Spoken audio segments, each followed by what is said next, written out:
नमस्कार मैत्रिणींनो, आजच्या व्हिडिओमध्ये ना बघा 10 ते 11 वर्षाच्या मुलीसाठी बेबी गर्ल फ्रॉक कशा पद्धतीने स्टिच करायची अगदी पार्टीवेअरमध्ये मी शिलाई केलेली आहे. तर त्याचा संपूर्ण व्हिडिओ आज मी तुम्हाला डिटेल्समध्ये दाखवते. तर त्यासाठी व्हिडिओ लास्टपर्यंत तुम्ही नक्की बघा.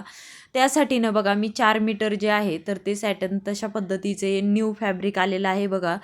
तर ते फॅब्रिक आणलेलं आहे, ऑफ व्हाईट कलर आहे त्याचा आणि त्याच पद्धतीचं अस्तरसुद्धा आणलेलं आहे.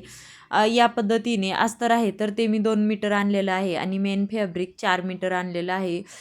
मुलीच्या लेंथनुसार फॅब्रिक ठरवायचं किंवा तुम्हाला किती घेर हवा आहे, कसा घेर हवा आहे त्यानुसार तुम्ही फॅब्रिक घेऊन या. तर सर्वात आधी ना मी वरच्या पार्टची 4 फोल्डेड करून घेतलेला आहे आणि वरच्या पार्टची मार्किंग करून घेते. यासाठी ना शोल्डर मी 5 इंच घेतलं आणि मोंडासुद्धा 5 इंचाचाच घेतलेला आहे.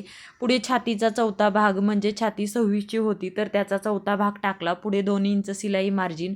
कमरेच्या साईडला सुद्धा 24ची कंबर होती. पुढे 2 इंच सिलाई मार्जिन आणि 1 इंच टक्ससाठी या पद्धतीने मी बॉक्स आहे तर तो आखून घेतला. आणि बघा बॅक आणि फ्रंट दोन्हीही सोबतच मी कटिंग केलेलं आहे, कारण हे 4 फोल्डेड कपडा आहे अशा पद्धतीने मी ठेवलेला. त्यामुळे यानंतर स्केलच्या सहाय्याने मोंड्याच्या तिथे आकार देऊन घेते. मागचा आणि पुढचा फ्रॉकमध्ये असं काही नाही, कमी जास्त मोंड्याचा आकार वगैरे मी नाही देत. सरळमध्ये जसा आहे तसा मी आकार देऊन घेतला. यानंतर गळा रुंदी मी 2 इंच घेतलेली आहे आणि बघा करत आहे तर तो फ्रंटचा भाग आहे आणि दुसरा आहे तर तो बॅकचा. त्यासाठी फ्रंटला ना मी पुढचा गळा हा 4.5 इंचाचा घेतलेला आहे आणि बॅकचा गळा हा 3 इंचाचा घेणार आहे. या पद्धतीने फिटिंगची रेष आखून घेतली आणि तेवढं मी जास्तीचं शिलाई मार्जिन घेतलेलं आहे. आता हे जसं आपण ड्राफ्टिंग केलेलं आहे का तर ते फक्त अस्तरवरती केलेलं आहे.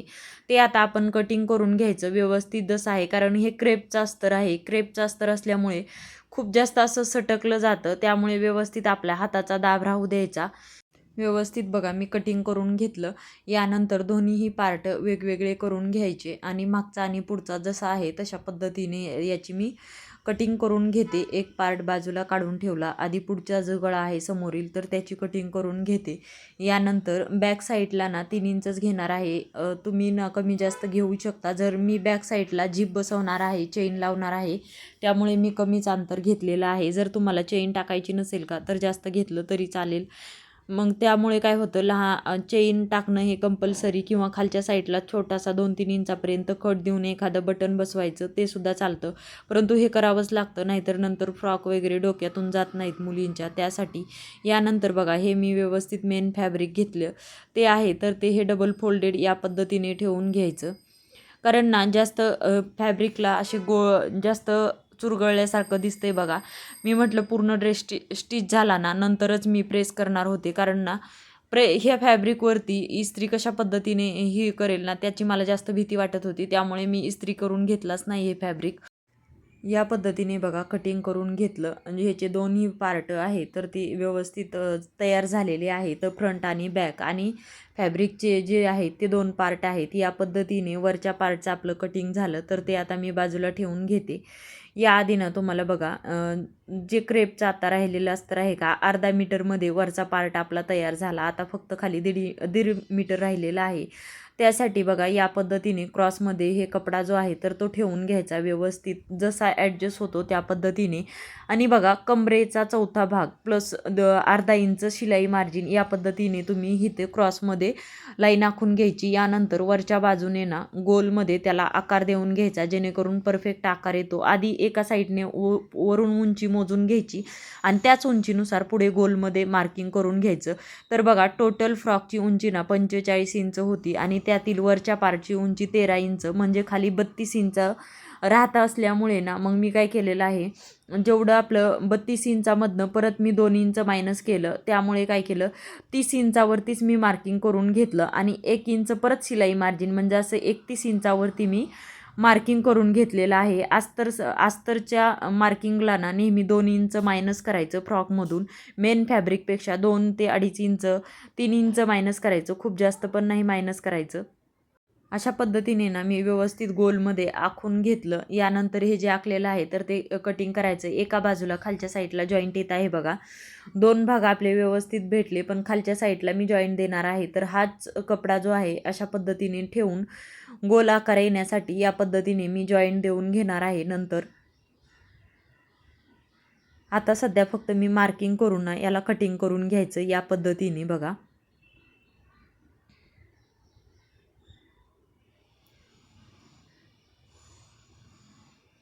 जसं आहे तसं मी मार्किंग करून ना याला कटिंग करून घेते. व्यवस्थित असं कटिंग करून घेतलं. यानंतर टोटल कंबर मोजून घ्यायची, बरोबर आलेली आहे का, एक्स्ट्राच राहू द्यायची. आणि बघा मी फ्रॉकमध्ये ना कॅनसुद्धा टाकणार आहे. त्यासाठी मी 1 मीटर कॅन आणला आहे. आणि ह्या कॅनवरती लावण्यासाठी या पद्धतीचं माझ्याकडे घरातच हे अस्तर होतं. हे अस्तर मी प्रेस करणार आहे. नंतर म्हणलं स्टिचिंग झाल्यावर व्यवस्थित स्टिचिंगच्या आधी एकदा व्यवस्थित मी हे अस्तर आहे तर ते प्रेस करून घेणार आहे. आणि ते कॅन याच पद्धतीने मी ते सुद्धा कटिंग करून घेतलं. कारण व्हाईटच्या कॅन जे आहे तर ते व्हाईट कपड्यावरती, म्हणजे ते व्हाईटचं जे अस्तर मी लावणार आहे ते पण क्रेपचंच अस्तर आहे, कॉटनचं नाही आहे. तर त्यावरती मी कॅन लावणार आहे. त्याच्यावरती ते अस्तर लावून परत त्या अस्तरच्या वरती ही मेन फॅब्रिकचा आपण अंब्रेला जो आहे बनवणार आहे तर तो लावणार आहे. अशा पद्धतीने 3 ते 4 लेयर आपल्या फ्रॉकवरती पडणार आहे, जेणेकरून ना फ्रॉकला घेरा हा वन पीसला खूप सुंदर घेर येतो कॅन वापरल्यामुळे. या पद्धतीने बघा. परत हे जे आहे का तर मी मेन फॅब्रिक कटिंग केल्याच्या नंतर बघा हे व्यवस्थित कटिंग करून मी ड्राफ्ट म्हणजे आखून ठेवलेलं आहे. व्यवस्थित ह्याला 2 फोल्ड करून घेतलं आणि 1 मीटर बाजूला मी फ्रिलसाठी सोडून दिलेलं आहे बघा. आणि हे टोटल जे आहे तर ते 2 ते 2.5 मीटर तरी असेल कपडा. तर याला ना खूप जास्त असा शाईन नेट असल्यामुळे ना याला खूप जास्त असं फुगा येत होता. त्यामुळे आधी मी टाचण्यांच्या साहाय्याने ना मला कटिंग करायला सोपं जावं त्यामुळे सिक्युअर करून घेतलं. तुम्हीसुद्धा असंच करून घ्या. यानंतर कमरेचा 4था भाग प्लस अर्धा इंच सिलाई मार्जिन या पद्धतीने मार्किंग करून ना तर तिथे मी 7 इंचाचं मार्किंग केलं होतं आडवं. आणि परत वरच्या बाजूने मोजून घेतलं आणि गोल आकारमध्ये ते मार्किंग करून घेतलं. यानंतर बघा हे मेन फॅब्रिक आहे. यामध्ये ना आपल्याला उंची 32 इंचाचीच हवी आहे. आणि परत 1 इंच वरची कमरेला फोल्ड होणार. खालच्या साईडला पिकोमध्ये 1 इंच अर्धा इंच जाणार, अर्धा इंच वरच्या साईडला फोल्ड होणार. त्यामुळे 32 + 1 इंच सिलाई मार्जिन असं 33 वरती हा मेन फॅब्रिकवरती मी गोलाकारमध्ये ड्राफ्टिंग जशास तसं करून घेतलं बघा. आणि नंतर हे व्यवस्थित कटिंग करून घ्यायचं पूर्ण ड्राफ्टिंग झाल्याच्या नंतर. आणि आता जे आहे तर त्या पिन जे आपण पिननी मी टाचण्या लावून जे सिक्युअर केलेलं होतं तर ते बाजूला काढून घेतलं. आणि दोन्ही पार्ट बघा एकत्रच कटिंग आपले झालेले आहेत मागचा आणि पुढचा फ्रॉकला लावण्यासाठी या पद्धतीचं. तर आपले पूर्ण पार्ट कटिंग करून झाले. तर आता ना तुम्हाला स्टिचिंग दाखवते. तर त्यासाठी ना आधी मी सर्वात आधी स्कर्टचं स्टिचिंग करून घेणार आहे बघा व्हाईट फॅब्रिकला. आणि याला दोन्हीला सुद्धा मी जॉईंट देऊन घेतलेलं आहे. तर आता त्यातीलच ना एक फॅब्रिक आहे तर ते मेन फॅब्रिक आहे ना अस्तरचं तर ते व्यवस्थित आधी ठेवून घेतलं. त्यावरती परत अस्तरचं फॅब्रिक व्हाईट कलरचं जे आहे तर ते ठेवून घेतलं.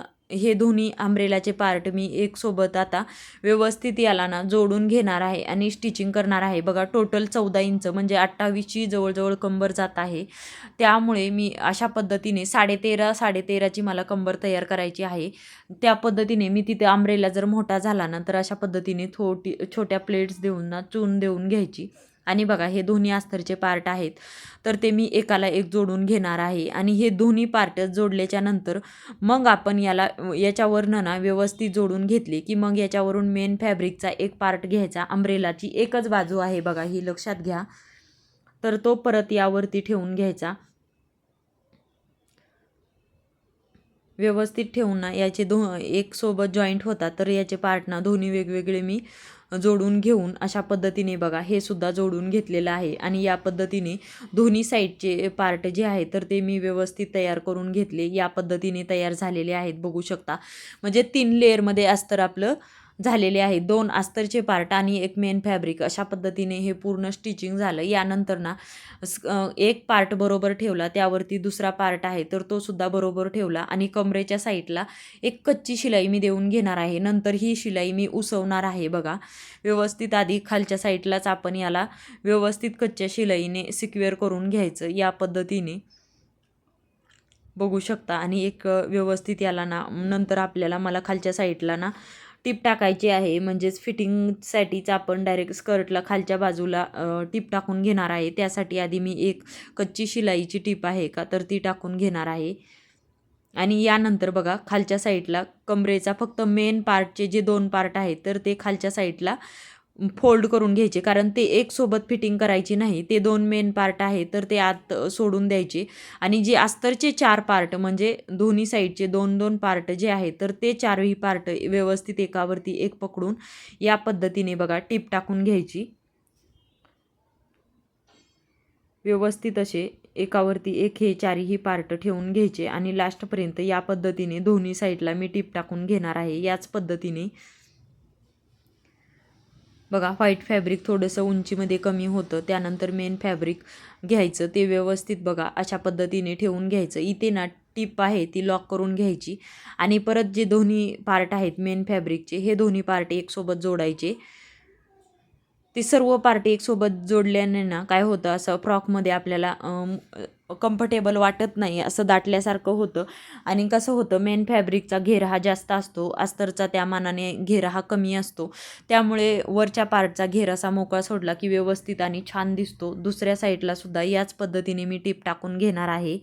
तोपर्यंत तुम्ही अजूनही व्हिडिओला लाईक केलेलं नसेल तर व्हिडिओला लाईक करा.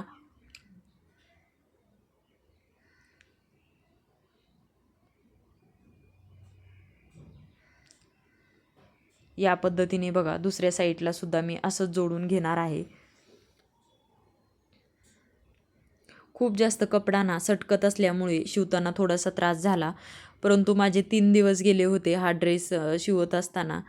कारण फक्त फ्रॉकच नाही शिवायचा मला, माझ्या मुलीच्या बड्डेसाठी मी हा स्टिच केलेला फ्रॉक आहे, परंतु त्याचसोबतच ब्लाऊजचे वगैरे पण मध्ये मध्ये शिवावं लागत होते, जे आलेले होते ते अर्जंटमध्ये. आणि पूर्ण दिवस हा माझा जात नव्हता स्टिचिंगमध्ये, त्यामुळे मला 3 दिवस लागले होते हा फ्रॉक स्टिच करण्यासाठी.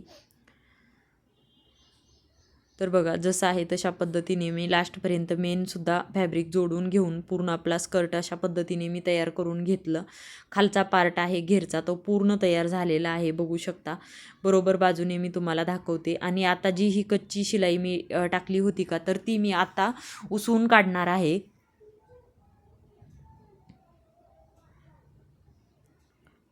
या पद्धतीने बघा कच्ची शिलाई उसवून घ्यायची.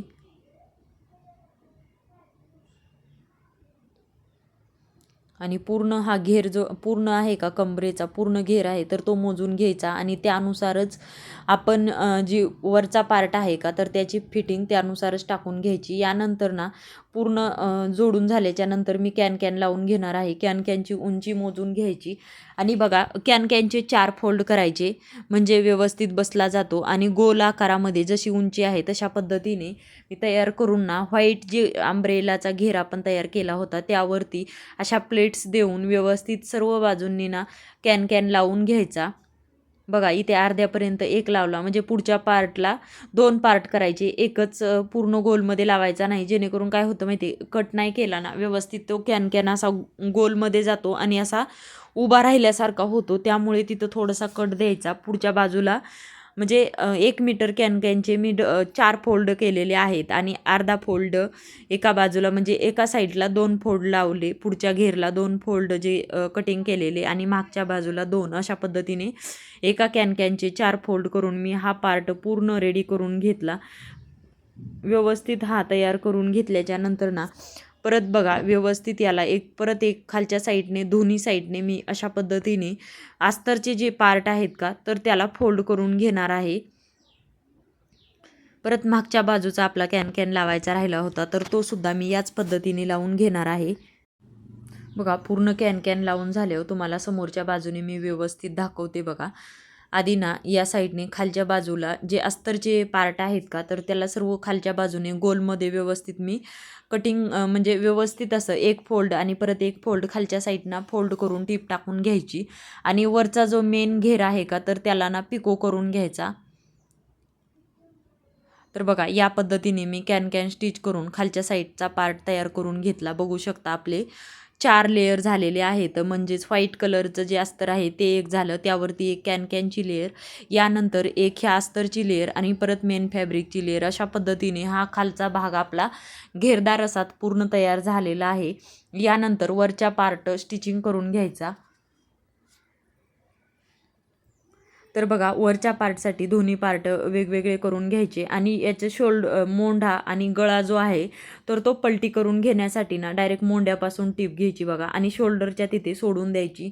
शोल्डर नाही पलटी करून घेणार मी व्यवस्थित, त्यामुळे फिनिशिंग नाही येत. त्यामुळे गळा आणि दोन्ही साईडचा मोंढा, कारण स्लीव्ज वगैरे मी लावणार नाही आहे, त्यामुळे अशा पद्धतीने मोंढ्याच्या साईडला पलटी करून घ्यायचं आणि व्यवस्थित 1.5 इंच शिलाई मार्जिन सोडायचं आणि या पद्धतीने पूर्ण फॅब्रिकला आहे तर ते जोडून घेतल्याच्या नंतर बघा याला छोटे छोटे कट्स द्यायचे आणि हे पलटी करून यावरती मेन एक दाबची टीप टाकून घ्यायची आणि अस्तर आणि मेन फॅब्रिक आहे तर ते सर्व बाजूंनी व्यवस्थित जोडून घ्यायचं आणि जोडून घेतल्याच्या नंतर पूर्ण दुसरा समोरील पार्टसुद्धा याच पद्धतीने जोडून घ्यायचा आणि समोरच्या पार्टला फक्त काय करायचं, टक्स टाकून घ्यायचे आणि बॅकच्या पार्टला टक्स टाकायचे नाही, कारण मी झीप लावून घेणार आहे. तर तशा पद्धतीने तुम्हाला जर झीप नको असेल तर तुम्ही एक छोटासा कट द्या, तिथे पट्टी लावून ना तिथे एखादं बटन बसवून घ्यायचं, तसं सुद्धा चालतं, परंतु मी चेन लावणार आहे.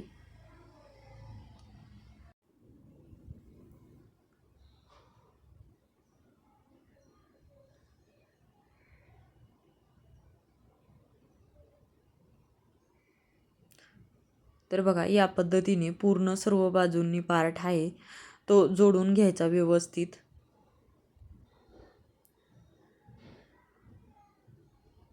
आणि जोडल्याच्या नंतर ना एक्स्ट्रा फॅब्रिक जे आहे तर ते कट करून टाकणार आहे मी सर्व बाजूंनी. परत याला डबल फोल्ड करून घेणार आहे आणि मग चेन वगैरे बसून हा व्यवस्थित मी पार्ट तयार करून घेणार आहे. याच पद्धतीने मागचा आणि पुढचा पार्ट मी तयार करणार आहे. तुम्हीसुद्धा याच पद्धतीने मागचा आणि पुढचा पार्ट तयार करून घ्या. पुढच्या पार्टला काहीच नाही, फक्त पूर्ण असा गळा आणि मोंढा स्टिच करून ना खालच्या बाजूने टक्स टाकून घ्यायचे. जास्त असं काही वेगळं करायचं नाही आहे. याच पद्धतीने दोन्ही पार्ट तयार करून घ्यायचे. बघा यानंतर व्यवस्थित दोन्ही पार्ट मी तयार केले की लगेचच आहे ते मेन खालचा बॅकचा पार्ट बरोबर ठेवला, त्यावरती फ्रंट पार्ट उलटा ठेवून ह्याचे शोल्डर जेवढं आहे का तर बघा याची वरच्या पार्टची उंची 13 इंच होती, तेवढी मार्क करून घेतली आणि या पद्धतीने दोन्ही साईडचे शोल्डर अटॅच करून घेणार आहे. कमरेच्या साईडला अर्धा इंच जे आहे तर ते आपल्याला फ्रॉकचं ते जोडण्यासाठी खालचा पार्ट आहे तर तो जोडण्यासाठी ठेवून घ्यायचं.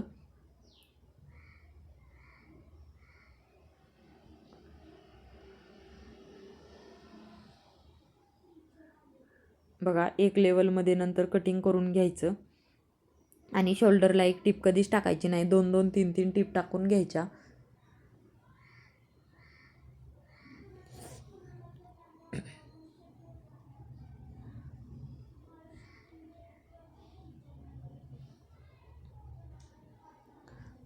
बघा या पद्धतीने आपला वरचा पार्ट आहे का तर तो तयार झालेला आहे. यानंतर लगेचच या पार्टचं काय करायचं, फिटिंग करून घ्यायची. जशी तुमची फिटिंगची माप आहे त्या पद्धतीने फिटिंग टाकून घ्या. तर बघा फिटिंगची मार्किंग मी करून घेतलेली आहे. तर आपलं 2-2 इंच दोन्ही साईडला शिलाई मार्जिन हे एक्स्ट्राच मी ठेवलेलं होतं. कमी पडू नये, एक्स्ट्रा झालं तरी चालेल पण कमी नाही पडायचं आणि लुझिंगच करायचं, कारण अंगावर आपण फ्रॉकचे माप ही अंगावर घेतले जातात पार्टीवेअर ड्रेसचे वगैरे. तर त्यावेळेस काय करायचं, पूर्ण छातीचा भाग आणि प्लस 2 इंच ॲड करायचं यामध्ये, म्हणून लुझिंग मार्जिंग आहे तर ते ॲड करायचं 2 इंच. म्हणजे जर 26ची चेस्ट असेल तर माप टाकताना 28चं टाकायचं, जेणेकरून नंतर पूर्ण अंगावरच्या मापानंतर आणि पुन्हा वेअर केल्यावर ना 2 इंचाचा फरक पडतो. त्यामुळे आणि 2 इंच वाढवून घेतल्याच्या नंतर प्लस त्यामध्ये तुम्हाला 1.5 इंच 2 इंच शिलाई मार्जिन जेवढं हवं आहे का तर तेवढं घ्या. पण मी 26चा चौथा भाग घेतला आणि 2 इंच शिलाई मार्जिन एक्स्ट्रा ठेवलं, त्यामुळे ह्या परफेक्टमध्ये आपला जशाच तसा तयार झालेला आहे. यानंतर फ्रिलसाठी बघा हे मी 12-12 इंचाची लांबी आणि पूर्ण लांबीमध्ये अशा पद्धतीच्या फ्रिलच्या मी खूप जास्त लांब, जवळजवळ 1.5 ते 2 मीटर अशा पद्धतीने लांबीमध्ये बरं का हे अशा पद्धतीचे फॅब्रिकमध्ये मी पूर्ण जोडून घेतलं. यानंतर याला असं डबल फोल्ड एकावरती एक उलट्या बाजूने ठेवलं आणि याला स्टिचिंग करून घेतलं. नंतर माझा आतमध्ये त्याला ना फक्त आपला हात घातला आणि बाहेर ओढून घेतलं बरोबर बाजूने आणि दोन्ही साईडला कडेने मी फोल्ड करून घेतलं आणि या पद्धतीने बघा पूर्ण पार्टला ना मी आता पूर्ण ही बंद जो तयार केला आहे याची फ्रिल तयार करून घेणार आहे.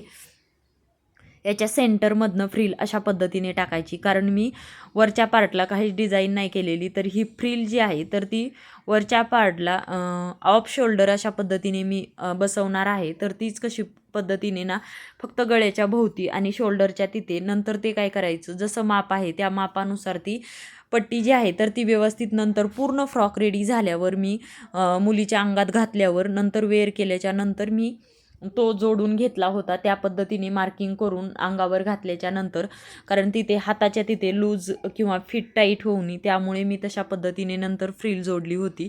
तर नंतर बघा खालचा जो पार्ट आहे आपण तयार करून ठेवलेला तर तो घ्यायचा आणि वरचा पार्ट दोन्ही एक लेवलमध्ये आले की चेनच्या तिथून सेंटरमधनं मी सर्व बाजूंनी याला जोडून व्यवस्थित फ्रॉक ना पूर्ण मागचा पुढचा कमरेचा भाग पूर्ण जोडून घेतला आणि अशा पद्धतीने फ्रॉक आहे तर व्यवस्थित फिटिंग करून घेतली.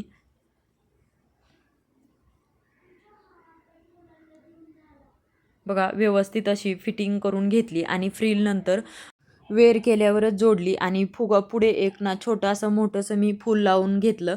तर त्या पद्धतीने तुम्ही सुद्धा फूल लावून घ्या आणि अशा पद्धतीने खालच्या साईडला मी पिको करून घेतला आणि या पद्धतीने फ्रॉकचा फायनल लुक झालेला आहे. तर कसा वाटतोय मला नक्की कमेंट करून सांगा. व्हिडिओला लाईक करा, शेअर करा आणि सबस्क्राईब करा. चलो बाय, टेक केअर.